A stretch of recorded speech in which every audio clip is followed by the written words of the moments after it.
बस क्या बोलो, वो दुखद घड़ी है। भगवान ना करे कि इस उम्र में कोई जाए। खान सर भी और अनंत सर भी दोनों हम सबके गुरु हैं, दोनों हम सबके गुरु हैं। उनके लिए कोई भी बच्चा अगर शब्द निकालता है ना, तो प्लीज मैं यही कहूंगा कि वो लोग बुद्धिजीवी लोग हैं, हम सबके गुरु हैं वो।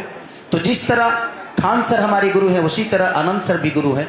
दोनों को हमें सम्मान पूर्वक से अपने शब्दों का चयन करके ही उनके बारे में बात करना चाहिए।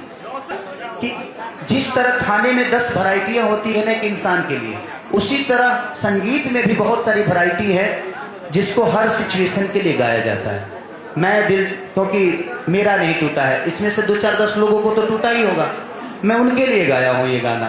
और नहीं तो कभी ना कभी आपका भी टूटेगा, जितने लोग हैं सबका दिल टूटता है, तो मैं उस सिचुएशन के लिए इस गाने को बनाया हूँ। लेकिन भैया जब भी आपका गाना आता है डोली में 1 2 3 जो भी गाना आता है इतना दिल से आप गाते हैं, लगता है कि कहीं ना कहीं आपको किसी से असली प्यार था, चाहे बचपन में चाहे सियाना में। खोल दीजिए राज भैया। जंतर का होला जब आदमी प्यार करे तब केहू के पता ना चले, तब तो लड़कियां ये कहती कि friend, this is friend, friend है मेरे से बहुत अच्छा हम लोगों का ट्यूनिंग है। जैसे तनी ऊपर नीचे होला तो पूरा दुनिया जान जाला कि नहीं प्यार था। ये प्रॉब्लम है। जब लड़कियों को मैं देखिए, मैं किसी को बुरा नहीं बोल रहा हूं, लेकिन मैंने अपने जीवन में अनुभव किया है कि जब लड़कियां साथ में रहती है ना, तो हमारे अंदर उनको कोई कमी नजर नहीं आता। जबकि होना ये चाहिए कि जब आप साथ रहते हैं तभी ना मुझे वाच करेंगे। तो कमी तो उस समय होना चाहिए जब मैं आपके साथ था। तो उस समय जब तक सही था तब तक तो मैं सोना बाबू बेबी था।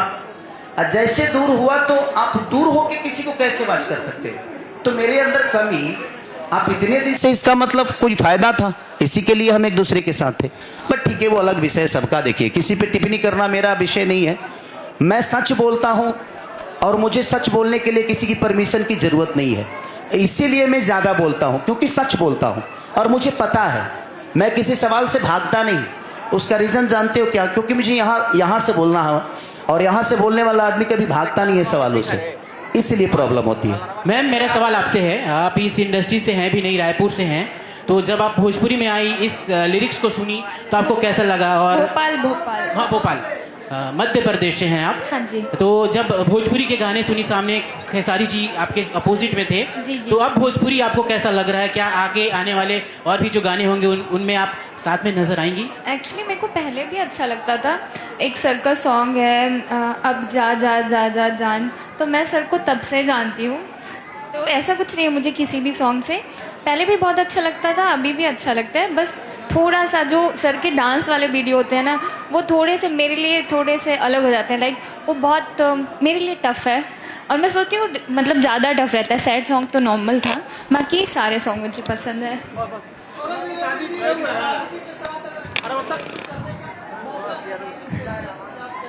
जी जी बिल्कुल, आप क्वेश्चन नहीं आंसर है, क्यों नहीं करेंगे? सवाल खेसारी जी से होगा। खेसारी जी, आपने कहा कि हर गाने में 20-25 लाख नहीं लगता, इस गाने में 20-25 लाख रुपया लगा है। मतलब टोटल गाने में 50 लाख रुपया खर्चा हुआ है। 6 महीना बीत गया, किसी भी कलाकार का एक सिंगल वीडियो 100 मिलियन व्यूज नहीं गया अभी तक। तो प्रोड्यूसर बड़े चिंतित है। प्रोड्यूसर आप लोग से नहीं कह पाते, लेकिन हम लोग जब बैठते बीच में तो कहते कि एक भी कलाकार का अभी तक 2026 में 100 मिलियन व्यूज नहीं गया, तो कैसे रिकवरी हो पाएगा? देखिए, उसका एक सबसे बड़ा जो फैक्टर है ना, वो कहीं ना कहीं रील है। आजकल लोग यूट्यूब पे गाना कम, रील ज्यादा देख रहे हैं। जैसे होत का बा ना कि अभी प्रेमानंद का प्रवचन आ रहा है, और जैसे स्क्रॉल कर तुरंत अजय देवरा ढोड़ी चटना बा। तो हम अस्थिर नहीं है, हर आदमी भटका हुआ है। अभी हम प्रेमानंद के प्रवचन सुनने के बाद तुरंत कोई ऐसा वेब सीरीज का सीन आ जाता है कि इंसान भटक जाता है। तो कहीं ना कहीं इस पे सरकार, आजकल के बच्चे बिगड़े हुए हैं और इतना ज्यादा हो गया है ना। अभी मुझे लगता है कि एक गाना मेरा 70 या 80 मिलियन होगा, कमर में दागी। उसके बाद से मेरे गाने भी 2-3 ही हैं इधर, कम से कम 15 गानों में 4-5-6 गाने ऐसे होंगे जो 50 मिलियन अभी टच किए हैं।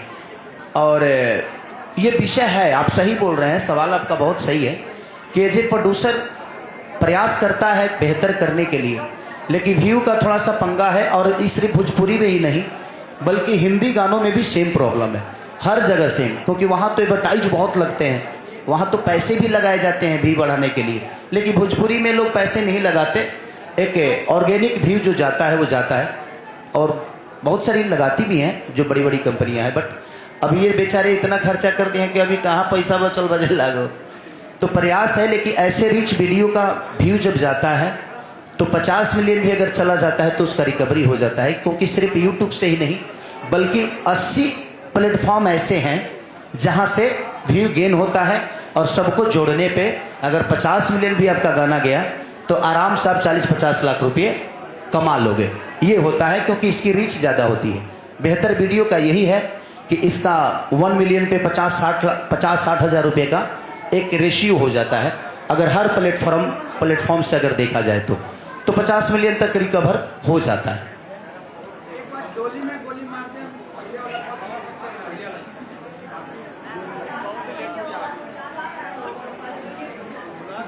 कि तोहरा संगे खिंचावल फोटो फाड़ दे जहिया यहाँ जी बारात ता डोली में गोली मार दे।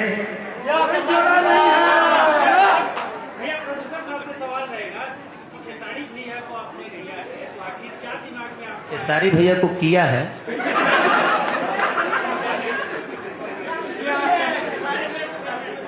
अब ये मत बोलना कि खेसारी भैया को लिया है। अरे बोलिए कि खेसारी भैया को आपने इस गाने में लिया है, क्लियर करो। अब देखिए, अब देख लिए ना, उस समय से मैं बेहतर बातें कर रहा था तो किसी के चेहरे पे हंसी नहीं थी। यही संगीत है। आप लोग जो सवाल पूछते हो ना किसी से, तो अपने भोजपुरी भाषा को गंदा किसी से सवाल मत करो, क्योंकि हमें बताना पड़ेगा जो भाई हर वर्ग के लिए अलग गाने हैं यार। ट्रैक्टर में ना भजन नहीं सुना जाता है, उसके लिए अलग मस्ती का, दारू पीने के बाद अलग दुनिया हो जाती है। आदमी जब बारात में निकलता है तो अलग दुनिया है। तो भाई इस होटल के बाद एक दूसरा होटल है ना, है कि नहीं है? तो एक होटल के बाद दूसरा होटल हो सकता है, और सेट सॉन्ग के बाद तड़क भड़क गाने नहीं हो सकते। तो हर वर्ग के लिए, हर बुढ़ापे में आदमी अलग सुनता है, बच्चे में इंसान अलग गाना सुनता है, जवान होता है तो उसके लिए वही चाहिए। लेकिन ये कौन समझाएगा किसी को? आज डोली में गोली मार दे थेरी, ये मैंने क्या बोला कि ये ब्लास्ट हिट होने वाली चीज नहीं है। ये धीरे धीरे लोगों को सुनने पे मजा आएगा, क्योंकि इसके शब्द सुनिएगा अपना, तो आपको जब शब्दों से प्यार होगा तब एक बेहतर गाना बनता है और मजा आता है। तो मैं प्रयास यही कर रहा हूं कि मैं बेहतर चीजों को जितना बेहतर हो सके अपने तरफ से, अपने हुनर से, अपने डांस से, या अपने बॉडी से, या अपने आवाज़ से, जितने भी लोग हैं सबको प्रयास करना चाहिए। तो आप लोग भी किसी से सवाल करो तो भोजपुरी के गानों पे ना गंदगी का चर्चा मत करो, क्योंकि हमारा भोजपुरी ना गंदा था, ना है, ना रहेगा। चलिए लास्ट करते हैं भैया। कभी अरे भाई ये तबाही खाली पूछेंगे। कभी हीरोइन लाते हैं नेपाल से, कभी लाते हैं भोपाल से। अबरी में कहाँ से लेकर आइएगा भैया? बड़ा बढ़िया वाला हीरोइन लाई है। सोचा तन तरह मौगी के न शादी भैया, शादी नहीं भाई, तो जहाँ तहार रोहन तहार शादी नहीं रोक ले। चलिए कोई बात नहीं, तबाही जी कह रहे हैं तो हमारी प्रयास रहेगी कि ये भी भोपाले से हैं, और जो हम नहीं लेकर आए थे आकांक्षापुरी जी भी भोपाले से थी। तो अब आजकल भोपाल में सुंदरता बहुत है, तो हम सोच रहे हैं कि 3-4 गो हीरोइन भोपाले से लेके आए। भैया जाते जाते दर्शकों से क्या कहेंगे, स्पेशली डोली में गोली मार दे 3 के लिए? बस मैं यही कहना चाहता हूं कि जब बेहतर गाने आए ना, तो आप लोग बेहतर गानों पे प्यार दो, आप लोग अपने तरफ से उसको बढ़ावा दो, शेयर करो चीज़ों को, तभी जाके दुनिया तक पहुंच पाएगी कि नहीं हमारी भोजपुरी भाषा में ऐसे भी गाने बनते हैं यार, इसको भी वो प्यार और आशीर्वाद मिलना चाहिए। तो मेरा कहना यही है कि जब बेहतर गाने आए तो आप लोग उस पर टूट पड़ो, उसको इतना व्यू और इतना देख लो, इतना शेयर कर दो अपने भाषा के लिए, खेसारी के लिए नहीं, अपने भाषा के लिए जितना हो सके आप लोग भी सपोर्ट करो, ताकि एक बेहतर इनका हौसला बढ़ाओ कि भाई ये इससे भी बेहतर बेहतर गाने और बड़े बड़े गाने करें, और इतनी प्यारी प्यारी हीरोइन आए और अपने भाषा के लिए आए, अपने भोजपुरी के लिए आए, और आकर इनका भी नाम हो। आज सोना द्विवेदी को अब हिंदुस्तान के कोने कोने में लोग तो जान ही जाएंगे, और अब इनका मेहनत और बढ़ेगा, क्योंकि अब इनको अपने डांस से लेकर, अपने एक्टिंग से लेकर, अपने बॉडी पे हर जगह काम करना पड़ेगा, ताकि ये इनका शुरुआत है और हर गाना हम लोगों के लिए आखिरी ही होता है, क्योंकि उस गाने को मैं दोबारा नहीं कर पाऊंगा। आप लोग कहते हो ना कि मैं 24 घंटा जग के मेहनत क्यों करता हूँ, उसका रीज़न यही है कि मैं हर गाने को आखिरी समझ के करता हूँ। अब डोली में गोली मार दे 3 ये सारे शब्द पे मैं काम नहीं कर पाऊंगा, ये मेरे जीवन का आखिरी गाना है। इसीलिए दुनिया में कोई भी काम करो तो फिर उस काम को आप दोबारा नहीं करोगे, कोई दूसरा करोगे। तो प्रयास आप भी अपने जीवन में यही करो कि जो करो उसको आखिरी समझ के करो, तो हमेशा आप जीत में रहोगे, हमेशा आपकी जीत होगी। तो मेरा भी ये आखिरी गाना है और इनका भी ये आखिरी है। अब करेंगी तो दूसरे गाने पे कर सकती हैं। ये पर गाने के अंदर जो लास्ट सीन दिखाते हैं उससे लगता है कि गाना पार्ट 4 में भी आएगा, या कुछ क्लू छोड़ के वीडियो में छोड़ दिया गया दर्शकों के लिए, उससे थोड़ा इंतजार। आप 3 को इतना बड़ा हिट करा दो कि 4 बनाने में हम लोग को दिक्कत ना हो। क्योंकि 4 का भैया जब तक 1 और 2 और 3 और 3 के बाद 4 तो जरूरी बनता है ना, क्योंकि 3 का इंतजार लोग 7 साल किए। अब जो 4 का ये होगा तो इसका क्लू दिख रहा है, वो साफ साफ दिख रहा है कि 4 का इंतजार लोगों को रहेगा क्या, साफ दिख रहा है ऐसा तो वीडियो में। इन्होंने हाथ काटा है ना, अभी जी मरते हुए दिखाए नहीं है ना, इसीलिए तो कह रहा हूँ। मरते हुए इसीलिए हम नहीं दिखाए हैं कि हो सकता है कि बचा लूं मैं इनको, बचा लूं और हम दोनों एक दूसरे को मार के मरे। हाँ, हमारा शादी करता बाराती जाए बका तरह, हमारा शादी खाती बड़ा बेचैनी में बड़े। जब गर्लफ्रेंड से शादी हो जाएगी तो पगला उसके बाद मोहब्बत का गाना आएगा, नहीं आएगा, उसके बाद तो तलाक का आएगा। क्योंकि जब जो रिश्ते दूर होते हैं ना उसमें बहुत प्यार होता है, लेकिन जब रिश्ता नजदीक हो जाता है ना तो टूटता है। समझ गए ना? दूर के चीजों को इंसान अपनाने का प्रयास करता है और जो नजदीक है उसे हटाने का प्रयास करता है। अहमियत इंसान की जानते हो और सामान की तरह हो गई है। पहले रिपेयरिंग होता था, अब रिप्लेसमेंट क्या बोलते हैं वो, रिप्लेसमेंट होता है। तो ये दुनिया का दस्तूर हो गया है कि जिस तरह पहले सामान को बिगड़ता था तो बनाते थे हम, लेकिन आज बदल देते हैं। उसी तरह आज इंसानों का नेचर हो गया है कि भाई अगर रिश्ता से झगड़ा भोज नहीं करके खत्म करो, हटावो दोसर लेके आवो, लेकिन का जरूरी बे जौन आवो तो ना करी वो वह करी। तो इसीलिए जो रिश्ते हैं, जो सामान है उसको बनवाइए और उसको बेहतर तरीके से रखिए, चाहे वो रिश्ते हो या आपके सामान हो। Thank you so much. किसका?